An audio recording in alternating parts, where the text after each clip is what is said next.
Hey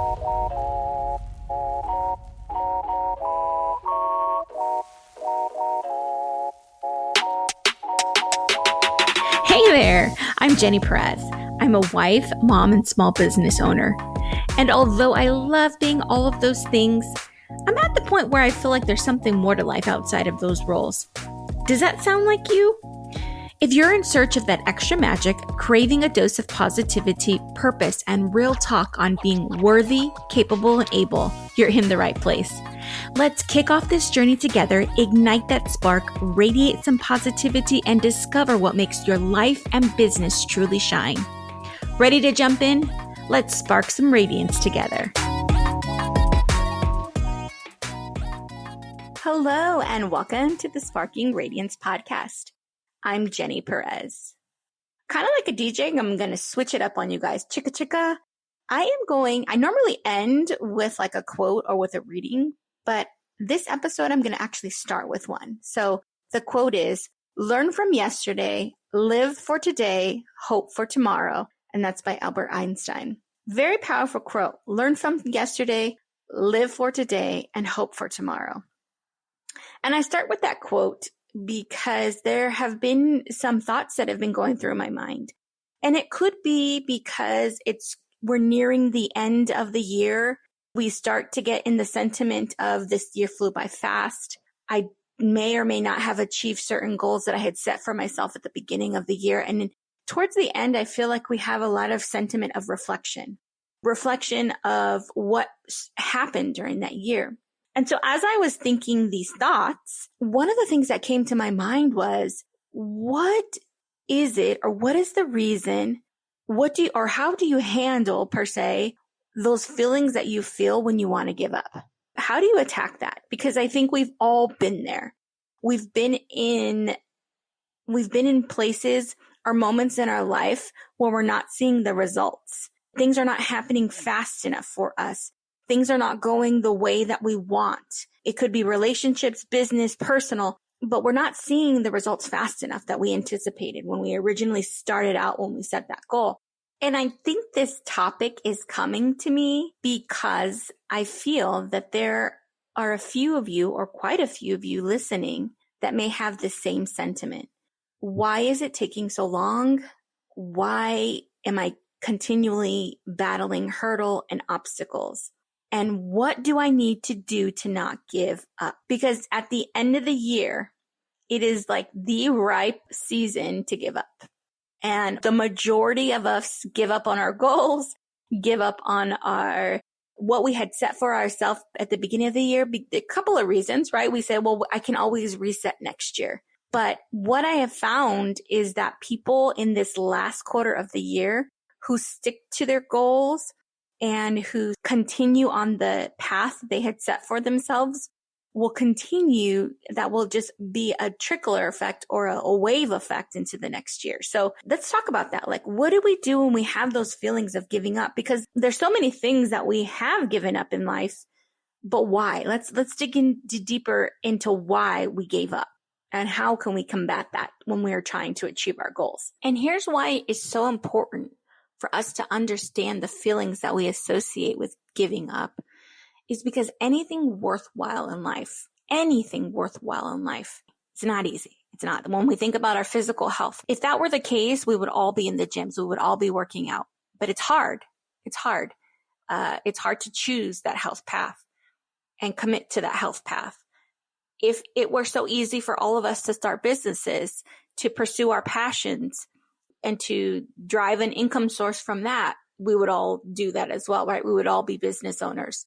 If it was easy for us to share ourselves relationally with others, we would be more open. We wouldn't be as hidden. It wouldn't be so hard. But anything worthwhile, we all know this, anything worthwhile, it takes time and it's hard to do. But why? If we know that, why do these feelings of giving up always seep right back into us? So here's step number one. When we have that thought of, I want to give up, the first thing we need to do is pause, breathe, and acknowledge. When you are feeling overwhelmed, it's so easy to get caught up in the cycle of negative thoughts, even to the point of tension. Feel your body. When you have that feeling, what do you feel? Are you tight in your neck? Are you tight in your back? Feel those feelings, acknowledge those feelings, and take a few moments to practice breathing. It'll activate a release within your system, but also to acknowledging it allows you to become aware, and it does not allow for you to be consumed by the feeling. If you're aware of what's going on in your head and what's going on with your physical body, you'll be able to combat or to counter that feeling. This small step can help you, stay grounded. It'll help you have power over your mind, and it'll help you tackle whatever it is, obstacle or setback that's in front of you from achieving your goal. The second thing that you want to do when you are wanting to give up is you need to reflect. Reflect on what it was initially that inspired you to set that goal. Okay? What was it that it initially inspired you to set that goal? Write it down. And the reason why you want to write it down is because it helps you reconnect to what was driving you towards that goal anyway. You want to ask yourself questions of, what was I hoping to achieve? Why does this matter in the first place? Remembering that your original reason for going after that path was, it helps you rekindle the motivation that you had when you first started. And so the challenges that you're facing become less powerful. So for example, if I am struggling to commit to health and I'm struggling to commit to a schedule to be in the gym or work out at home or take my walks at home, and I'm experiencing setbacks from that, one of the things that I can ask myself is, what was the reason for me setting this goal? Well, I wanted to sleep better at night. I wanted to feel better. I wanted to find a way to lower my cortisol levels by committing to a healthier lifestyle, right? So you are basically explaining back to yourself, giving yourself motivation as to why you originally set the goal in the first place. When you reflect on your why, think of it as a marker. It's a marker or a point that you can go back to that will give you clarity, will remind you, because a lot of times when we're in those moments of obstacles and setbacks, we're not thinking clearly. But if we think back to the why we're doing these things, whether it be for our personal benefit or benefit of those around us, it provides clarity and it allows us to see and give us the motivation to continue to pursue that why, regardless of what is ahead of you. Okay. So reflecting on your why, reflecting on the why you are setting that goal is very, very powerful because it's kind of like a reset. It reminds you that you can focus. You're basically shifting the focus from what's in front of you, the hurdle, as we've talked about before, but you're shifting the focus back on the purpose or the reason for you trying to achieve that goal.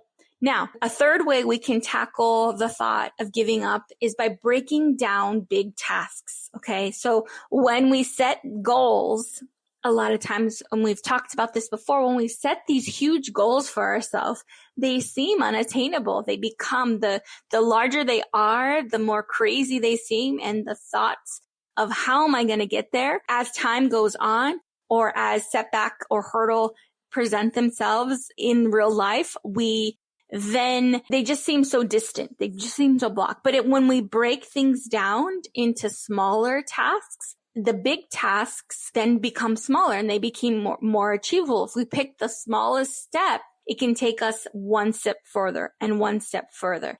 And maybe it's just us starting, for example, if our plan is to become the top salesperson within our company's organization, that the goal in itself seems so hard and so far-fetched. However, if we break that down into smaller steps and we focus on what we can control initially, it makes the goal seem more attainable. And then what happens is by breaking it down into tiny parts, you have a sense of control and accomplishment, and it'll help you build momentum without feeling overwhelmed of the big picture. So if I'm trying to be the top salesperson within my organization, within my business, maybe I don't focus on what the number is, but maybe I can focus on what the activities that will get me to that goal. So if I know that I have to meet with X amount of customers each day in order for me to hit that sales goal. It becomes more manageable for me. And I want to share a story actually about breaking it down and kind of diving into that and what that means. And I think when we break things down, it gives me an example of willpower, okay? Because when you break things down, you have a sense of control, or you're given a sense of control because you're able to manage things, smaller things versus the larger, bigger things. So what that creates is that creates confidence in you, and it gives you the willpower to continue going forward.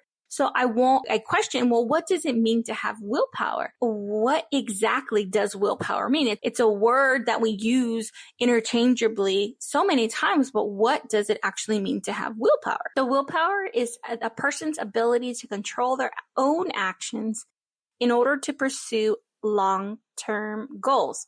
So it's control exerted to do something or restrain impulses. So if we break it down into smaller segments, we innately are able to control more that within pours into our willpower because it gives us the ability to have a sense of control when we are pursuing our long-term goal. So let me give you an example. In the book, The Power of Habits by Charles Duhigg, he talks about something specific to willpower and to Starbucks. Let me read you this little section here, but it says, for Starbucks, willpower is more than an academic curiosity. When the company began plotting its massive growth strategy in the late 1990s, executives recognized that success required cultivating an environment that justified paying $4 for a fancy cup of coffee. It's more than that now. We know that.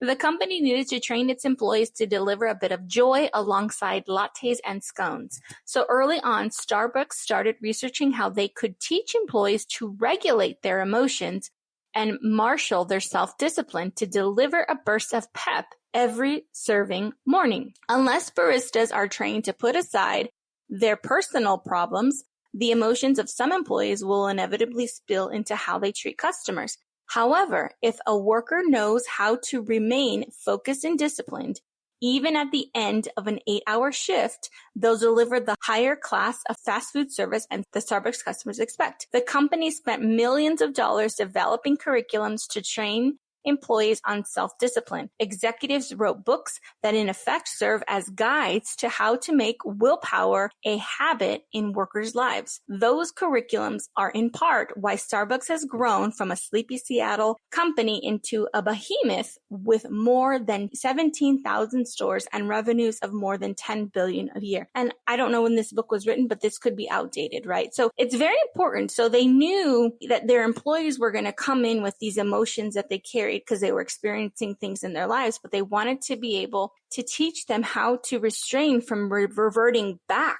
to those thoughts and those concerns that they had in their life.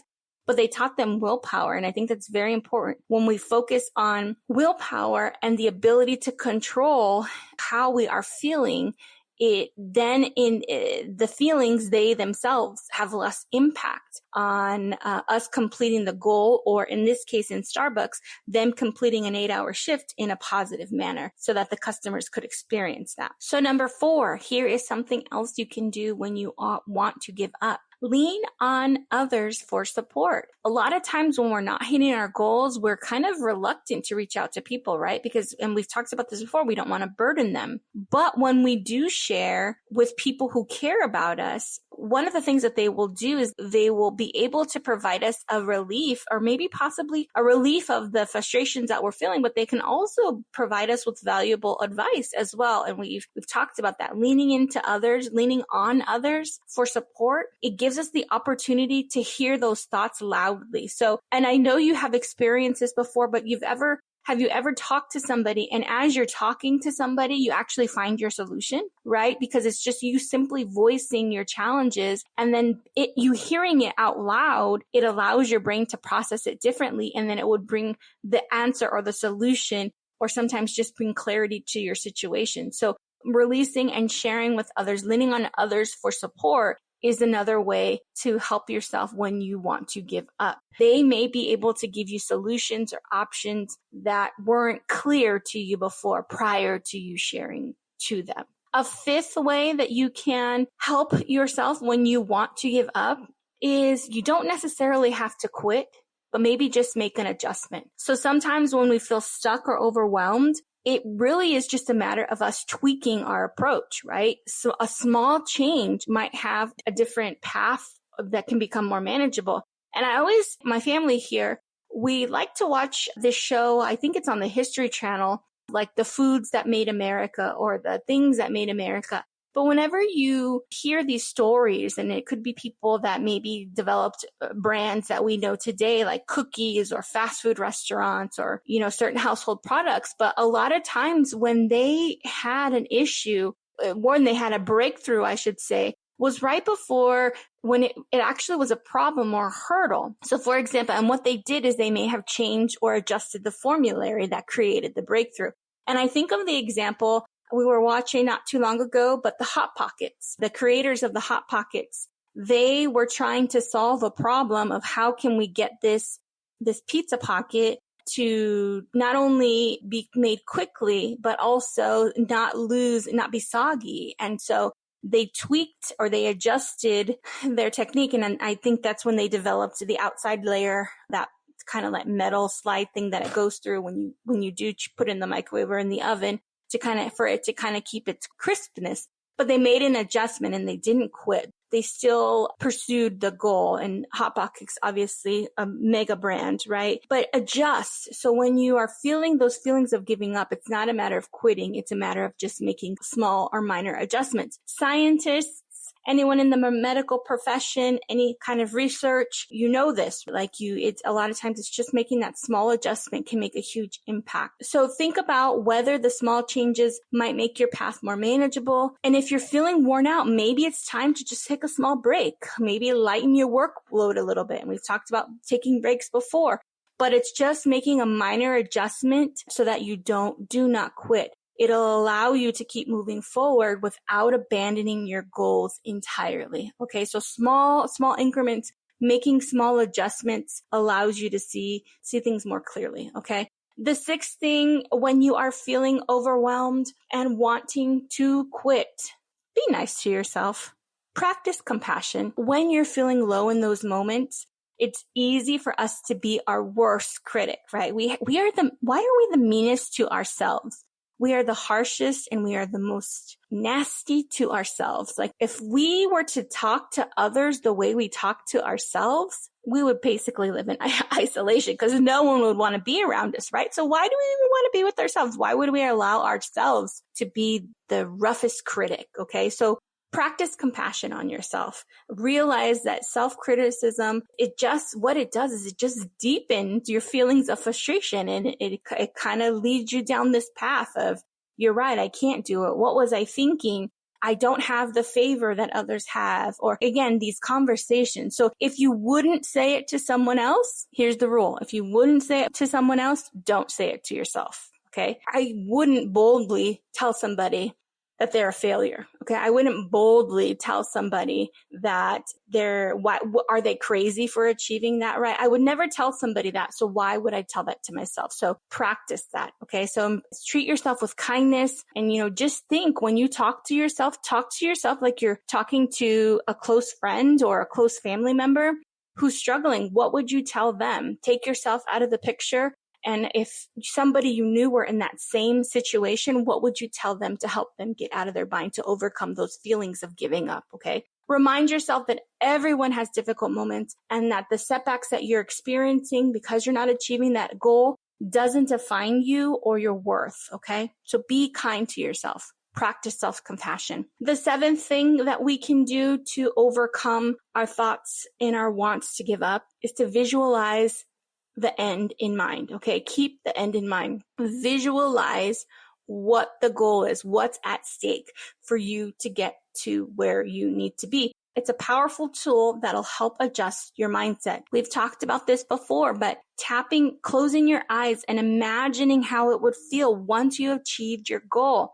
Reminding yourself of the satisfaction and the relief and the excitement of the accomplishment that you had just experienced. So pull on that future self to pull you up to visualize that finish line. Okay. Because we're not seeing it in clarity, but that future self has the pathway or has the route for us and is waiting for us on the other side. So visualizing again, why is it that you're doing it? But not only that, but what it feels like at the finish line, when you have achieved your goal. Okay. So what that will do is that'll help you push through the rough patches because it reminds you that reaching your goal is possible. It is possible. But again, overcoming those setbacks and overcoming those thoughts, it'll be far more rewarding if you picture end goal in mind. So why am I pointing out all of these ways to overcome not giving up?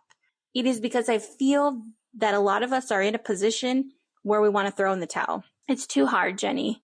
It's taking too long, Jenny. And I just have this feeling that I think there are some of you that are listening today that are ready to just give up. And myself included, there's things in my life that I question. And I think, you know what, it's just time to throw in the towel. But I think that you and I are stronger and you and I are more resilient than that. And I think that it is just a setback for us. And I want to share some stories and some examples of people that have overcome those feelings of giving up and overcome those obstacles when they've come across. Okay. And some of these people you may have heard of or heard their story, but for some, it might be the first time that you hear. And a lot of times, again, we hear the glorified end. We hear the end game, right? We hear how they made it at the very end, but we don't hear that journey, that part that everyone goes through in order to get there. And throughout, anybody who's done anything of importance, anything of significance, every single person that you talk to has a story. It wasn't easy. Nothing easy is ever going to be great. And the reason why, because if it was so easy, everybody would be doing it. Again, we'd all be in the gym. We'd all be business owners, or we'd all be public speakers, or we'd all be whatever it is that doesn't come naturally to you. We would all be that, right? So no, everything is a challenge because again, as we talked about before, in that challenge is where we find the growth. And with the growth is where it takes us to the next level. But let me give you some examples. Again, some of these you probably have heard of, but I want to give you this as some sort of inspiration because there are so many people out there that you would think that we only see the finished product, but we don't see the steps that it took to get there. So for example, J.K. Rowling, and she is the person or the lady that wrote Harry Potter. So very popular Harry Potter, the brand in itself, amusement parks, movies, books, everything. Okay. So she was actually rejected. She was rejected 12 times and was told not to quit her day job. So imagine if that 12th time, if maybe on the 10th time she would have given up, maybe 10 was her number. If I get rejected at 10 times, all she needed was 2 more times. She would have been there. So again, when we are having those thoughts, think of J.K. Rowling, right? She submitted 12 times and was rejected 12 times. Imagine if she would have given up at 10 after the 10th rejection. So J.K. Rowling is an example. Of course, we all know a famous Walt Disney, right? So Walt Disney was fired as a young man from his job for lack of good ideas. Can you imagine? He was told that he didn't have good ideas. However, he ended up having the idea or this concept of creating this amusement park, and we all know where the Walt Disney brand has gone. Think of Henry Ford, for example. He left his long-term comfortable job in 1889 and he has started the Detroit Automobile Company with only $150,000 of investor money. And then he ended up becoming bankrupt with their money. And that's probably one of the worst feelings, right? Not only to lose your money, but to lose somebody else's money. But people still had faith in him and he had faith in himself and he continued to pursue his goal, which eventually landed him the Ford Motor Company in 1901. He was able to overcome that. So having lost it all, he was still able to rebuild. The other one I actually wanted to share too, I'm not sure if the majority of you probably know this story as well, but I think she's very inspirational. If you haven't had a chance to hear her speak, she's a very passionate and fun speaker and a light speaker to hear. But Sarah Blakely, she was the one that started the Spanx brand. And so she actually started her selling career selling fax machines door to door, just like anything, right? People who sell anything door to door, they're going to be faced with daily rejection. So she took that knowledge, or during that time of her knocking on doors and having the door slammed in her face continually, she took that knowledge and it taught her something. Okay. So she didn't walk away from sales just because she was constantly being rejected. But what it taught her during that time is it taught her how to handle a rejection. And so during that time of learning how to overcome rejection, when she had this idea to start Spanx, which was footless pantyhose company or undergarment, which gave comfort traditional shapewear, what she did was it gave her the courage to be able to start her own company with just $5,000, and she created the prototype. But had she not been comfortable with rejection from her previous venture, she probably wouldn't have been able to get that company Spanx off a launch, because whenever you're starting something innovative or doing something against the grain, you are going to get a lot of rejection. You're going to get a lot of pushback. And so her skin became very thick because of that. I'll share a few more just to give you some inspiration from others that didn't give up. They had plenty of opportunities to do that, but they maybe made some small adjustments, or they visualized the finish line, or they practiced self-compassion on themselves, or they possibly leaned out to others for support. And another very famous example, and probably many of you have heard of this one before, but let me go back to it because it's a great one, of Babe Ruth, right? Babe Ruth, he was considered one of the greatest baseball players of all times. But what a lot of people don't know about him is he also had the record for the most strikeouts back in his times of the Major League Baseball. Okay. And so people would ask him, like, what was your explanation of it? And he said, I would just go up there and I would swing. I just kept on swinging, and I kept swinging. Every strike brought me closer to my next home run. So he kept that mindset of, he knew that every swing that he swung, it just brought him closer to the next home run. And that one hits close to home to us. My husband constantly uses this example of, I just keep swinging. I just keep swinging. I keep swinging because I know something's going to give, right? I'm just one step closer to that home run. So those are just some examples of people who have achieved their goals, and they achieved their goals not overnight. In some cases, it took them many years. It took them many journeys or struggles or hurdles, but I share them with you because you too should not give up on your goal. Don't give up. And maybe I'm talking to myself in this case. Don't give up. Don't give up. Genny, don't give up. You don't give up. Whatever it is that you're pursuing, don't give up. Draw the line in the sand. Maybe you can relate to Sarah Blakely, and maybe you're in a season of constant rejection.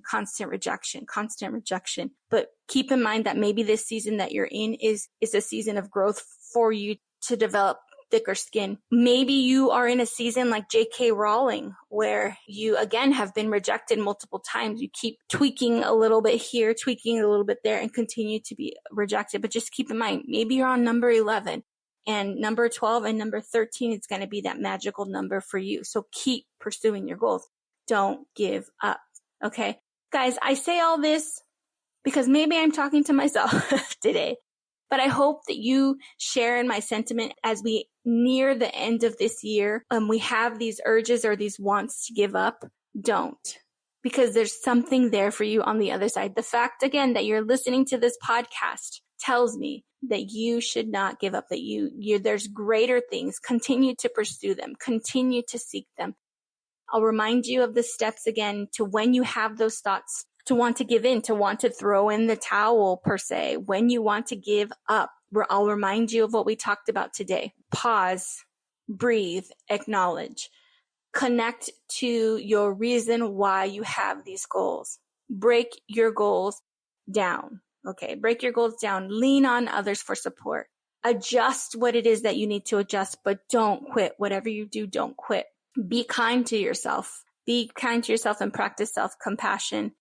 And then, as always, visualize the finish line. What does the finish line look for you? What does that angle look for you guys? So, guys, with that said, I'm going to end this podcast. I'm going to sandwich it in. I started with Albert Einstein, and I'll end with Albert Einstein. Learn from yesterday. Yesterday was there to teach us something. Live for today. Pause and breathe and be in the moment today. and hope for tomorrow. Visualize tomorrow. What does that goal look like for you guys? With that said, I love you all. Thank you for listening. Make sure to check us out at sparking.radiance. Until next time, have a great week. You hear that clap? That's me cheering you on for completing another episode. I don't know about you, but man, that was quick. If you like what you heard, hit the subscribe button or share the episode with someone you think that might need a little spark. And help us grow by leaving a review. Remember, keep sparking that radiance from within. Until next time, shine on!